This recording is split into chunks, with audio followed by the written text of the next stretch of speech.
Bonjour chers téléspectateurs de la chaîne Léon Joléo, ça dépend de l'heure à laquelle vous suivez en tout cas cette chaîne de télévision. Nous sommes mardi 6 février 2024. Pour ce jour, la situation des combats de la coalition FARDC Wazalendo contre les terroristes du M23, la calmie s'observe sur toutes les lignes des fronts, mais les civils sont toujours à déplacement dans tous les sens. Depuis plus de 2 jours, les affrontements se sont intensifiés entre les forces armées congolaises et les rebelles du M23, en tout cas dans plusieurs villages situés autour de la ville de Goma. Le trafic, en tout cas, est coupé sur la route nationale numéro 2, reliant Goma à Bukavu, dans la province du Sud Kivu. Au niveau des Chacha, dans la soirée de lundi 5 février dernier, le ministre de la Défense, Jean-Pierre Bemba, a rassuré à l'issue du Conseil supérieur de la Défense que tout est mis en œuvre pour empêcher que les M23 prennent le contrôle de la ville de Goma et que l'armée congolaise déploie ses efforts pour reprendre les localités occupées par les mouvements terroristes. Le Conseil supérieur de la Défense, qui s'est réuni autour du commandant suprême des forces armées de la police nationale, président de la République, a porté essentiellement sur les questions sécuritaires au niveau général du pays et particulièrement la situation qui prévaut au niveau du Nord Kivu. Là-dessus, un tour d'horizon a eu lieu sur les questions spécifiques militaires et opérationnelles qui se déroulent sur le théâtre des opérations au niveau de l'ensemble du Nord Kivu. Sur ce, le Conseil supérieur de la Défense, après avoir entendu toutes les parties et tous les commandants qui sont autour de moi aujourd'hui, a pu d'abord lancer un message au niveau de la population que tout est mis en œuvre pour que la ville de Goma ne puisse pas tomber. Parce qu'il faut faire attention au niveau des réseaux sociaux qui alimentent, et certainement l'ennemi doit être pour quelque chose, les réseaux sociaux pour créer une certaine peur, fragilité dans les esprits. Tout est mis en œuvre sur la défense de la ville de Goma. Deuxièmement, en ce qui concerne les différentes localités qui sont occupées par les forces rwandaises, également l'ensemble des forces armées sont en train de mettre tout en œuvre également pour pouvoir récupérer toutes ces localités occupées par les forces rwandaises. Et ça, le commandant suprême est très ferme là-dessus. Il a demandé que l'ensemble des dispositifs puissent être pris à ce sujet. En ce qui concerne également la question des réseaux sociaux, comme je le disais, je demande à la population de vraiment faire très attention parce que nous voyons des militaires qui sont en train de s'exprimer, nous voyons des audios qui sont en train de circuler. Attention, attention, ce n'est pas la réalité. Les forces armées sont en train de faire un travail extraordinaire. Peut-être que nous ne le disons pas assez, mais vous devez savoir que l'ennemi subit d'énormes pertes également sur le territoire. Enfin, le Conseil supérieur de la Défense a demandé au commandant suprême, au chef de l'État, de pouvoir lever le moratoire sur la peine capitale en ce qui concerne les questions de traîtrise au sein des forces de défense et de sécurité. Voici les questions principales qui ont été discutées au niveau de ce Conseil supérieur de la Défense autour du chef de l'État, le commandant suprême des forces armées et de la police nationale.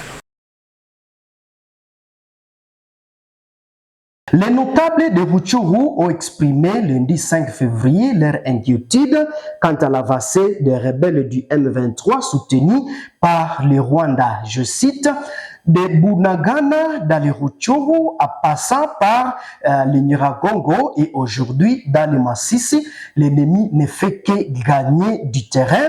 C'est là, à la grande désolation des habitants, a regretté M. Isaac Kibira, les des notables dans cette région. Il demande au chef de l'État, en tout cas à sa qualité du commandant suprême des forces armées de la République démocratique du Congo, de s'investir pour que la paix revienne dans cette partie du pays.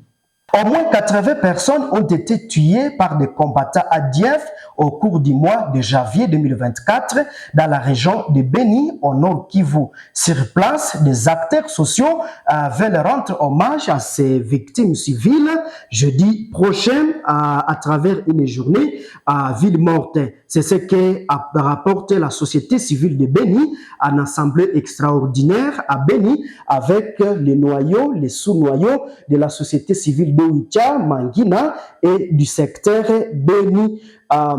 Après analyse, nous avons comptabilisé 23 attaques dans les territoires de Beni, des présumés ADF au mois de janvier, dont la plupart de celles-ci se sont accentuées dans nos 3 entités et qui ont coûté l'envie à plus de 80 personnes, sans compter disparus dans les villages. PKV5, PK39, Route Mbao Kamango, Mangazi vers Mamove, Beu Manyama, Eringeti, Kokola, Baiti, Ngandula, Kazaroho, Miliese, Mangina, Samboko, Chani, Mavivi, Mutwanga et Bachou. Ce qui est inquiétant est que les ADF se déplacent librement de village en village en train de distribuer la mort aux innocents à dépit des alertes de la population aux services de sécurité et des multiples assises avec les outils de sécurité. Vu ce calvaire que traverse la population de dites entités, les 3 noyaux de la société civile Force Vive si haut indiqués décident ce qui suit: d'observer une journée de deuil et cessation des activités tant scolaires que socio-économiques pour ce jeudi 8 février 2024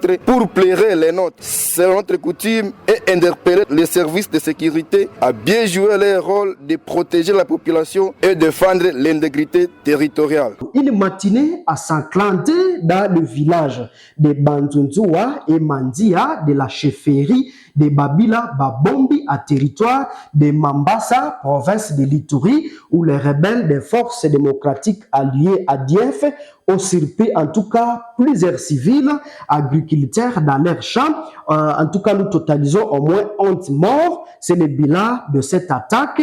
Le nombre de victimes disparues reste encore inconnu. C'est lundi 5 février 2024. Dans l'est toujours de la RDC, vous le savez très bien que dans l'est de la RDC, de nouvelles orientations, en tout cas, ont été fixées par la SADC après une rencontre lundi 5 février dans la ville de Goma entre le secrétaire général adjoint Jean-Pierre Delacroix et le commandant des forces Samit RDC.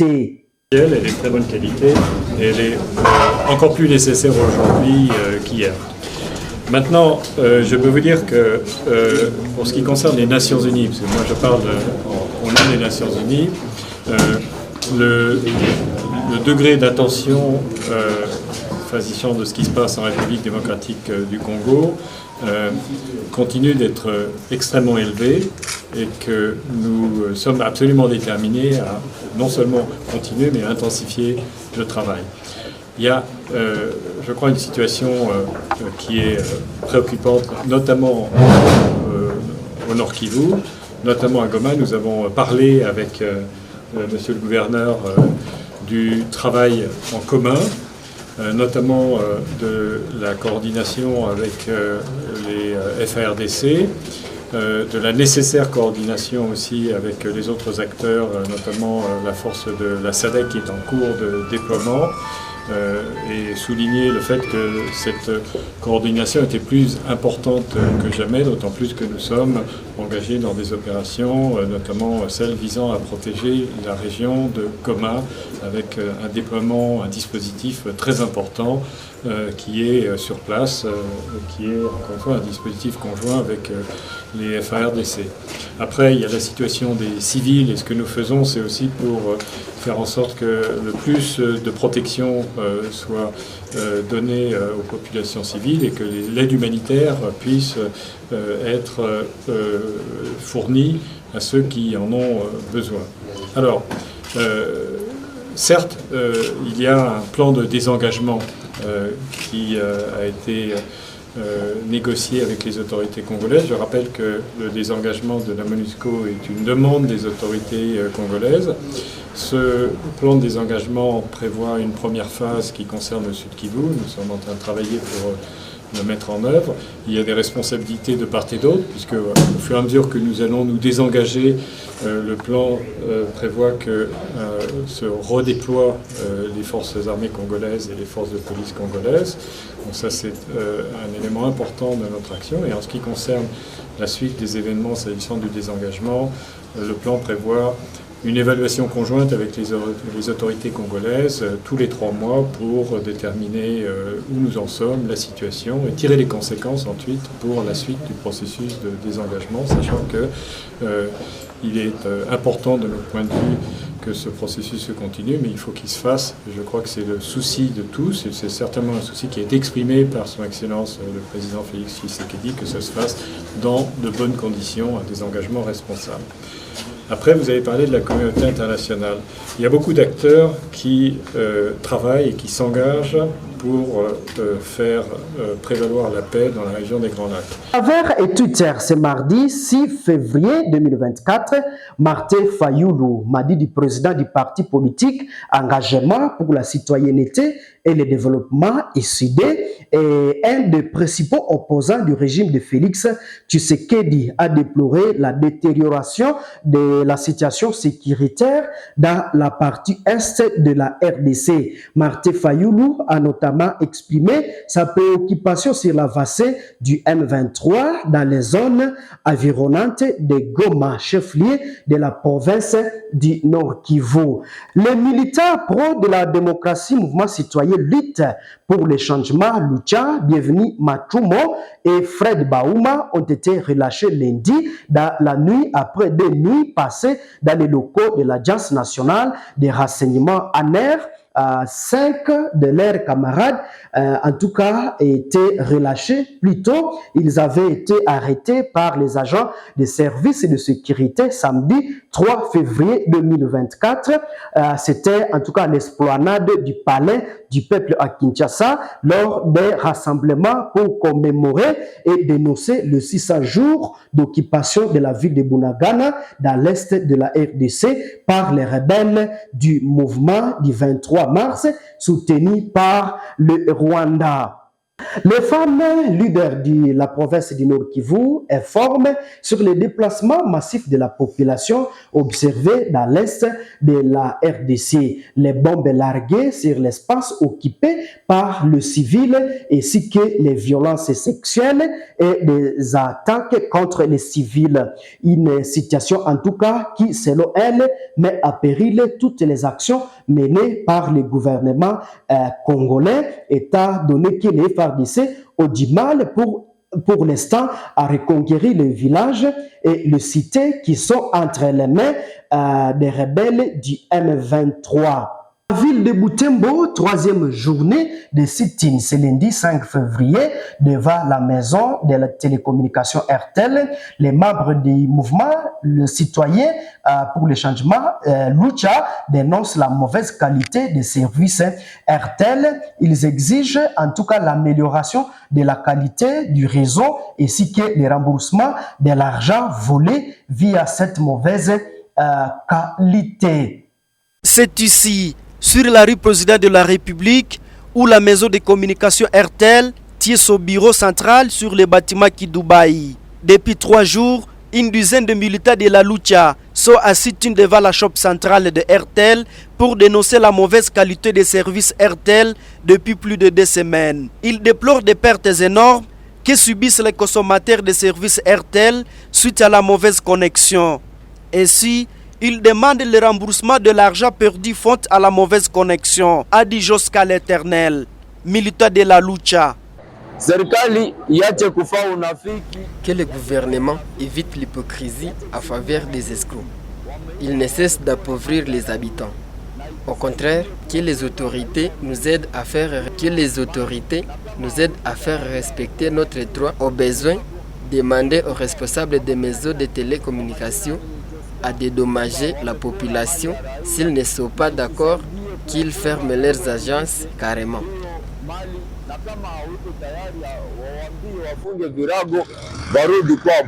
Face à toutes ces perturbations du réseau, la maison RTL garde son calme. Les utilisateurs et par contre se plaignent de la mauvaise qualité des services RTL ces jours, les réseaux ayant le plus grand nombre d'abonnés dans la région. Cette perturbation affecte également tous les secteurs de la vie, tant sociale que professionnelle. C'est le cas de Jetou. Elle se dit fatiguée de la mauvaise connexion chez RTL. Nous qui nous servons du réseau RTL avons beaucoup souffert. Nous venons de subir leur escroquerie pendant longtemps. Nous payons les mégas et ils finissent par expirer sans les avoir consommés. C'est le même cas pour les achats des unités. Cette souffrance me donne parfois envie de venir passer nuit ici avec ces militants.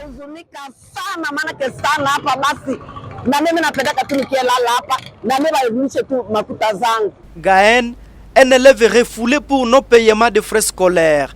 Elle dit qu'elle a du mal à joindre ses parents vivant à Beni. Pourtant, elle a des unités, mais la connexion fait défaut.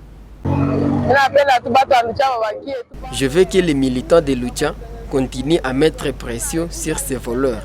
J'achète les unités pour que j'appelle ma mère qui reste à Beni pour qu'elle m'envoie les frais scolaires, mais sans succès, faute de la mauvaise connexion.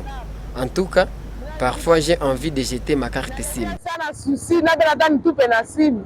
Eugène, un taximène rencontré au centre-ville, demande la stabilisation du réseau RTL, qui est le plus utilisé par la population de Butembo. Évidemment que la qualité de la connexion est mauvaise. C'est pourquoi j'appuie les militants de Lucha. Aux responsables des maisons de télécommunications, nous leur demandons d'améliorer la qualité de la connexion. Les militants de la Lucha Butembo disent qu'ils ne vont pas quitter ces lieux avant de trouver une solution à leurs revendications.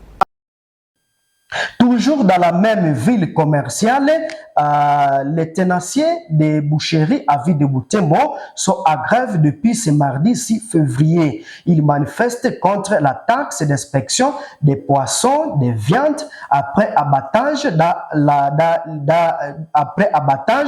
les abattoirs et tueries, fixée à $1 par chaque 100 kg de viande.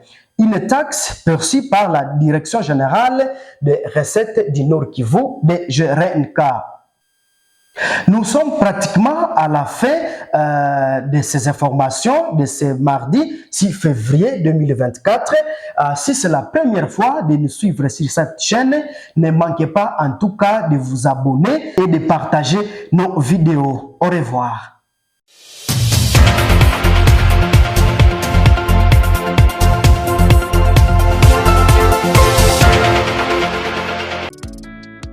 Mais avant de commencer, s'il vous plaît, n'oubliez pas de vous abonner et activer la cloche de notification pour ne pas manquer nos prochaines publications. Top, c'est parti!